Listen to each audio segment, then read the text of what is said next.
Blessed day po sa ating lahat. Meron po ba tayong mga pangarap na tila baga kay ilap-ilap?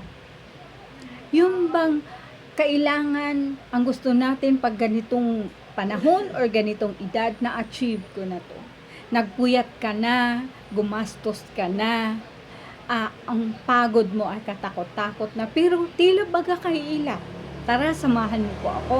Tingnan po natin kung ano ang sinasabi ng Bible tungkol dito. Dito po tayo sa Isaiah 60 verse 22. Ang nakalagay po doon, when the time is right, I, the Lord, will make it happen. So, napakahalaga po na alam natin ang salita ng Diyos para hindi tayo magpanik, para hindi tayo aligaga, bakit ganito, bakit ganyan.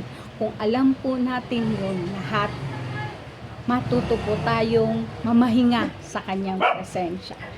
Kaya napakahalaga na kilala natin ang ating Diyos. Yun lamang po.